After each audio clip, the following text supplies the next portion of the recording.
Voilà, deuxième partie pour ce Vu d'ailleurs. Retour sur un autre sujet d'actualité brûlant cette fin de semaine qui a fait le tour du monde de la presse étrangère. Sans vous en dire plus, je vous propose d'écouter ça. François Hollande, en tant que citoyen, a demandé le respect de la vie privée. Et donc il a parfaitement raison. Nous sommes tous avec lui, nous sommes tous derrière lui. Je n'ai pas de commentaires à faire, ça ne concerne pas la vie politique. En ce qui concerne le président de la République, à partir du moment où ça ne coûte pas un centime aux contribuables, comme ça a pu être le cas lors du mandat de François Mitterrand, je considère que chacun a le droit au respect de sa vie privée. Voilà, mais, il y a la presse, mais il y a cette une en cette fin de semaine du magazine Closer, révélant une idylle entre le président de la République et une jeune actrice. On en avait déjà parlé sans vraiment le dire, sans photo, ces derniers mois, ces dernières semaines, et voilà que la chose est révélée au grand jour. Embarras, bien évidemment, vous l'avez entendu, dans la sphère politique jusqu'à Marine Le Pen. En tout cas, ça a déchaîné la presse. Et Mustapha, ça pose quand même un certain nombre de questions. Oui, moi j'ai trouvé ça très... À la limite, j'ai regardé cette actualité avec beaucoup de sourire parce que ça m'a rappelé un petit peu, il y a du Sacha Guitry dans cette histoire. Il y a ce puissant personnage qui est Hollande, qui va vers une actrice de manière douce. Et voilà, il y a quelque chose qui est très, très profondément français dans cette histoire. Mais... ça pose il y a beaucoup de commentaires aussi qui disent, commentaires politiques, que la vie privée ne nous intéresse pas. La vie privée d'un homme ordinaire, oui. Sauf que Hollande n'est pas un homme ordinaire, c'est le président de la République. C'est un homme normal. Tout ce qui, lui, il veut être normal, mais sa fonction n'est pas normale, sa fonction n'est pas ordinaire. Tout ce qu'il fait, sa vie, ce qu'il consomme, avec qui il sort, ce qu'il fréquente, tout ça intéresse au plus haut niveau les Français. C'est le premier Français. Donc c'est tout à fait normal que les gens s'intéressent et que cette une... Moi, je regrette que ce soit Closer qui le sorte. Parce que quand c'est Closer qui le sorte, ça fait en bas de la ceinture. Moi, j'aurais bien aimé qu'un journal sérieux puisse se pencher sur ce problème-là. Alors, ce que je laissais entendre dire, Mustapha, et vous faites bien de le souligner, c'est que des journaux dits sérieux, des hebdomadaires français, n'ont quelque peu pas eu le courage de sortir de telles photos. Mais... Éric, c'est un sujet qui a été évoqué ces dernières semaines et ces derniers mois.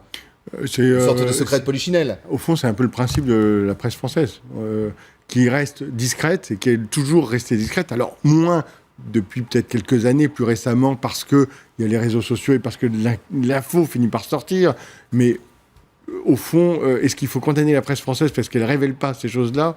Moi, je dirais qu'il y a peut-être effectivement des torts à ne pas sortir cette affaire-là. Il y a beaucoup plus d'avantages quand on voit le déballage auquel ça peut donner lieu de telles affaires à l'étranger. Je trouve qu'on a une presse qui respecte la vie privée des politiques. Et là, quitte à faire de la langue de bois, je m'inscris complètement avec ce qu'ont dit les personnels politiques tout à l'heure, respect à la vie privée. Alors moi, je reviens quand même sur ce que disait Mustapha. Mon cher Philippe, on parle souvent des tabloïds britanniques. Et chez vous, alors, est-ce que ça se ferait ? Ah bah évidemment que oui. Et je pense que ça a été fait depuis longtemps déjà. Parce qu'on attend jusqu'à début janvier, pratiquement mi-janvier, pour exposer cette histoire, alors que c'est de notoriété publique, de certaines publics depuis plusieurs semaines déjà, voire plusieurs mois, c'était assez étonnant. Ça, c'est une première chose. Deuxième chose, que ce soit Closer qui le sorte ou un autre journal, ça, je m'en tape. Si ça a été le cas en Grande-Bretagne, évidemment, ce serait la une de toute la presse, tabloïd, The Sun, Daily Star, Daily Mirror et autres. Mais ils ont été beaucoup plus virulents, critiques à l'égard de François Hollande que le magazine l'est. Imaginons par exemple que David Cameron, par exemple, qui a une maîtresse, et on découvre cela.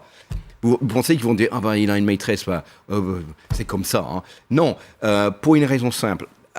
La différence entre la France et la Grande-Bretagne vis-à-vis des hommes politiques, c'est que quand on est élu, on devient un personnage public. Donc, on appartient au public. Donc, tout ce qu'on fait est dans l'œil du public. Alors qu'en France, on a une vie privée, très bien. Mais François Hollande, il faut qu'il fasse attention à cela, parce que qu'est-ce que ça peut entretenir ? Ça peut entretenir déjà une critique plus virulente à son égard. Ça peut miner sa capacité de bien gérer le pays, si vous voulez, même s'il est capable de le faire. C'est-à-dire, pendant qu'il fait ça, il ne fait pas autre chose, il ne travaille pas. Non, mais Regardons ce qui s'est passé avec Bill Clinton et Monica Lewinsky. Ça a déstabilisé Bill Clinton. Regardez, C'est pas ça. Non, Philippe. Non, Ce qui a déstabilisé, c'est qu'il a menti. Il a menti. Oui, Clinton a menti. Alors que là, pour être honnête, le président... On est censé montrer un exemple. Le président a dit qu'il Je suis désolé, ce n'est pas un exemple d'un président de la République qui va en moto au risque de sa propre sécurité. Il le montre pas, il le cache. De la nuit. Quel exemple est-ce que ça montre aux Français qui ont confiance en lui? Déjà, il est au plus bas dans les sondages. C'est sa vie privée, et il fait une connerie supplémentaire. Alors, moi, ça m'intéresse. Tiens, je vais demander à Solveig, justement, parce que Mustapha le soulevait tout à l'heure. Est-ce de la vie privée? Est-ce que quand on est président de la République, d'ailleurs, je voudrais bien savoir comment ça se passe chez vous, est-ce que tout est public? Est-ce qu'il y a une part d'ombre, une part de mystère, une part de secret, ou quand on décide d'avoir le job suprême, eh bien, pendant 5 ans, on appartient à la France et au peuple français? C'est comme ça, on appartient à la France et au peuple français. Mais je dois dire que chez nous, il y avait l'ancien Premier ministre, je ne dis pas de nom, mais il y avait dans la presse des rumeurs très fortes qu'en effet, parce qu'il est marié, il a 2 enfants, mais qu'il était plutôt homosexuel et d'ailleurs qu'il avait un copain. Il y avait des hebdomadaires qui montraient des photos, mais c'était tout. Mais jamais ça a été dit, alors que ça posait des vrais problèmes justement de sa sécurité. Et là, ça devient une affaire d'État. C'est là, je pense, où c'est grave. Là, pour Hollande, le problème, c'est que justement, comme on disait tout à l'heure, ça va très très mal. Il est historiquement bas dans les sondages. Et les gens vont se dire, ah, mais c'est parce qu'il ne travaille pas, il a autre chose à faire. Et puis aussi, il faut rappeler aussi que François Hollande, sur ce plan-là, il a commencé de manière originale. C'est le premier à avoir installé Valérie Trierweiler, qui n'était pas son épouse, comme première dame. Maintenant, toute la question est de savoir aussi, et on l'évoquait... que va-t-elle devenir? Que va-t-elle devenir et quel est son statut à elle? On sait qu'elle a des fonctions, on sait qu'elle a un budget qui est là pour servir son action. Lui, il ne renie pas cette maîtresse. Il dit intrusion dans ma vie privée. Il ne dit pas que c'est de la Il a dit d'ailleurs, oui, il se réservait effectivement, vous avez tout à fait raison, le droit de porter plainte, mais il n'a pas nié dans le communiqué pour le moment, effectivement, l'existence de cette Donc c'est une affaire extrêmement explosive, extrêmement importante, parce qu'elle va obliger François Hollande à avoir une autre approche politique à l'égard de sa propre vie lui-même, pour adresser clarifier sa situation. Sa lui. Et c'est extrêmement important. Ce n'est pas du tout quelque chose mondain qu'on va oublier. C'est extrêmement important et beaucoup de choses vont dépendre de la manière avec laquelle François Hollande va gérer cette crise, parce qu'il s'agit d'une vraie crise. On le dit pas suffisamment, mais une crise d'un homme qui, rien que les images, comment ils sont présentés, qui part en cachette, retrouver sa maîtresse, c'est tellement... Comment d'ailleurs va-t-il gérer sa crise de couple entre Valérie Trierweiler peut-être et lui-même? On rentre dans l'intimité. Et alors justement, mon cher Eric, est-ce que l'intimité d'un président de la République, c'est pas quelque part l'intimité des Français aussi? Déjà, on va voir si, par exemple, il y a des tweets de Ségolène Royal sur la question. On verra. Mais non, le premier, on essaiera de vous le diffuser. Non, moi, franchement, il me semble qu'on est dans l'anecdotique. On est dans la vie privée, et il y a une ligne que la presse française a longtemps respectée, et j'espère qu'elle continue à la respecter, puisqu'au fond, on n'est pas sur les fonctions... Une partie de la presse, mais on n'est pas dans les fonctions, disons, régaliennes du chef de l'État. Les Français s'intéressent à l'emploi, ils s'intéressent éventuellement à à l'action extérieure de la France, ils s'intéressent aux actions du gouvernement. Là, vous pensez, non mais sincèrement, alors justement, ça veut dire qu'ils ne s'intéressent pas, mais bien sûr qu'ils vont s'intéresser. On a toujours l'impression, on en parlera, tiens d'ailleurs, dans un article de Newsweek. Mais est-ce que ça a une incidence sur sa Regardez, le président Kennedy qui passait, on sait bien, John Kennedy.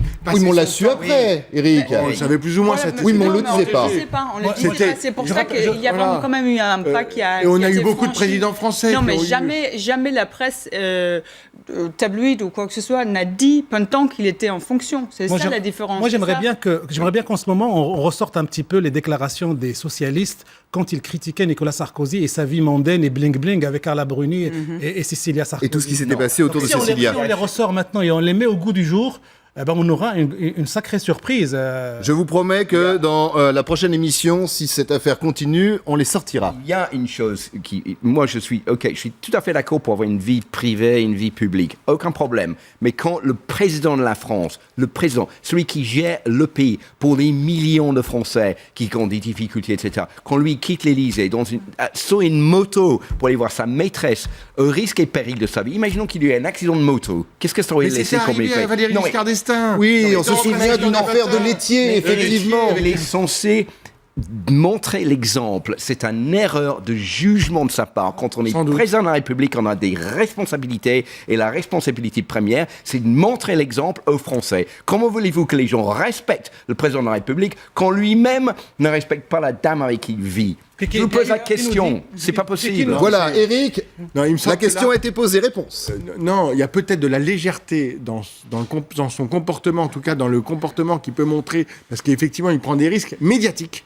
Et dans je peux l'exposition vous dire- auquel ça peut donner lieu, et effectivement, ça va entraîner certainement une crise médiatique assez forte. C'est là le principal risque. Le reste ne nous concerne pas. Je peux vous dire que ça va être une casse-tête pour l'Église catholique déjà avec l'histoire de Valérie Trierweiler en tant que maîtresse à l'Élysée. Comment il va réagir? Vous pensez que les partisans...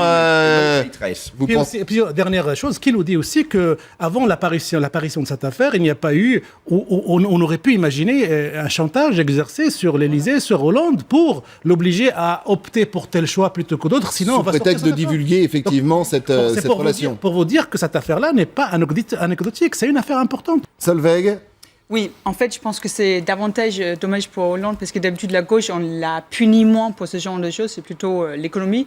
Mais le problème, c'est qu'il s'est présenté comme un candidat normal. Un candidat normal, il a une femme parce que c'est ça quand même même en France, c'est la normalité. Oui, ce qu'on m'a dit en tout cas. Ironie Et donc, mais voilà. allez-y. Mais oui, mais comme il ne reste pas à la maison avec sa femme apparemment tous les soirs, ça rend complètement quelqu'un qui prend le train pour aller à Bruxelles pour les sommets, qui prend le train pour aller en vacances et après il prend sa moto en cachette. La nuit, c'est pas normal. Il prend un petit scooter, il aurait pu prendre une voiture, vous voyez, il est C'est quelque vrai, part non, il aurait pu normal. prendre une limousine, oui, c'est vrai. Mais... Christophe, ironie d'histoire, Manuel Valls au ministère de l'Intérieur sous Sarkozy et François Hollande sur le plan personnel et la vie privée devient Sarkozy aussi. C'est ça. Oula, ça c'est intéressant. Là, il y a un vrai parallèle. Voilà. Donc, et cette image-là ne doit pas nous choquer parce que c'est la réalité. Il restera Alors, avec nous, Sarkozy.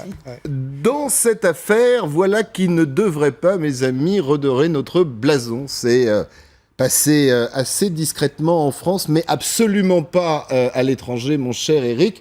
Ce papier, ce brûlot de Newsweek qui taille en pièces la France, les Français, ses politiques, bref, tout ce qui ne va pas dans notre pays qui Un tombe. long papier paru il y a une semaine qui s'appelle Au fond The du Fall tonneau. of France, le déclin de la France, qui a fait beaucoup de bruit, la chute, le déclin de la France, chute de la maison France, oui. en fait. Non, mais c'est Chute de encore la pire que maison. ça, parce que c'est un titre qu'on utilisait en 1940, lors de l'invasion allemande, pour dire la chute de la France. Donc on a pris le même titre pour cet article, qui est même un peu grossier par rapport à la situation actuelle. Oui, et puis qui en plus qui est bourré d'erreurs, sur un plan purement factuel, énormément d'erreurs.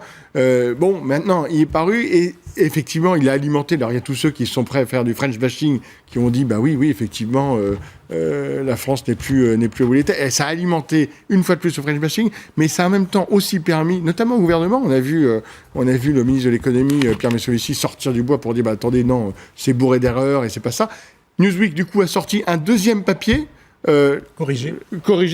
Mais dans lequel il y avait encore des erreurs. Sur le prix du litre de lait, la première c'était $8 et la deuxième version c'était $4 en fait. Et pourtant, c'est un papier qui a fait énormément de buzz dans la presse étrangère. C'est un papier qui a beaucoup C'est la circulé. réaction française Christophe, qui a fait je du suis buzz. désolé. Moi, cette Oui, dame, Philippe. elle est venue de Londres pour s'installer à Paris. J'ai fait le même chemin. J'habitais à Londres. Je suis venu m'installer à Paris. Elle est venue de Notting Hill, qui est un quartier huppé de Londres, pour venir s'installer près du Jardin de Luxembourg, Ou non. qui est un quartier le plus huppé de Paris. Donc, est-ce qu'on est dans la vraie vie? D'abord, je me pose cette question. Est-ce qu'on a une vraie vision de la France dans ces situations? C'est ce qui explique comme le ça? litre de lait à Le litre de lait $8. à $8. Bon, Chez j'en ai Ediard, rien certainement. retrouvé, même dans mon quartier. Pardon pour la et pas de marque. les couches gratuites non plus, je connais personne qui a ça. Donc c'est déjà deux choses. Donc c'est une vaste parodie de la France. C'est vrai que il y a certaines choses dans l'article qui sont peut-être vraies concernant la France, la situation de la France, la mentalité française vis-à-vis de l'État, qui est quand même toute une histoire racontée tout seul. Mais ce n'est trop truffé d'erreurs, d'approximations, de la parodie typique de ce qu'on voit de la France de l'extérieur pour être vrai. Et la ligne de fond, c'est que la France est un pays en train de casser la gueule. Je suis désolé, mais je ne me reconnais pas dans cet article, alors que j'ai fait le même chemin que la personne qui l'a écrit. Et puis il y a aussi un autre, l'idée de vouloir absolument comparer l'exil ou le départ de quelques diplômés qui n'arrivent pas à trouver des opportunités en France à cette histoire de protestants huguenots dans l'histoire, c'est assez tiré par les cheveux. Donc ça montre un petit peu la volonté absolument délibérée de nuire à l'image de la France et de dramatiser de manière extrêmement importante la situation. Alors, je ne voulais pas, et ça n'a rien à voir avec ce papier de Newsweek, on va écouter un petit sonore, vous allez voir, d'un responsable syndical, et je voudrais savoir, quelque part, est-ce que c'est pas cette image aussi qu'ont les étrangers de la France? Écoutez. Le meilleur candidat du Front National aujourd'hui s'appelle François Hollande. Il est en train de détruire l'ensemble de l'industrie de notre pays.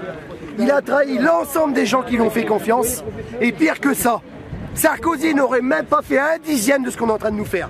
Voilà, est-ce que quelque part, ça, c'était à Goudière, avec les plans sociaux qui se succèdent encore, c'est pas aussi, cher Eric, cette image, alors mal décrite dans Newsweek, effectivement, avec un tissu d'aberrations et de mensonges, mais quelque part, c'est pas le problème. Non, je crois qu'il y a une sorte de dichotomie totale dans la presse étrangère. D'un côté, il y a effectivement la vision économique d'une France qui tombe, oui, ça c'est vrai, où on n'arrive pas à bien avoir les ressorts, la vision, et on l'a suffisamment dit à cette émission, donc des papiers assez durs sur la France, mais en même temps, on voit quand même beaucoup d'articles dans la presse étrangère sur le rôle, notamment en Afrique, Mali, Centrafrique, même si c'est beaucoup plus compliqué, aujourd'hui de la France qui intervient, et là c'est des papiers qui sont différents, et qui sont même relativement positifs, surtout au moment où les États-Unis sont sur un mode de non-intervention, où la France va faire le job à l'étranger. Donc il y a politique étrangère et dissociation complète avec politique intérieure, et notamment économie, ça va pas, mais en revanche, oui, bravo, la France quand même, elle tient son rôle, notamment en Afrique. Moustapha ? Oui, mais il faut dire aussi que la France est un des pays qui a subi la crise de la zone euro et qui a réussi à tenir par rapport à d'autres pays européens. Donc on lui fait payer ça aussi. Voilà, mes amis, merci, en espérant que ce qui s'est passé et cette révélation autour des relations de notre président avec une jeune actrice ne viennent pas à nouveau. On verra ça dans les jours ou les semaines à venir, entacher cette image qu'ont les étrangers de la France. N'est-ce pas, cher Philippe? Visiblement, vous n'y croyez pas vraiment. Non, je pense pas, mais je pense qu'on parlera de ça un certain temps. Après, on va oublier, on va parler d'autres choses, comme toujours dans cette situation. Merci beaucoup, les amis. Merci à vous qui nous regardez et à très vite dans Vue d'ailleurs.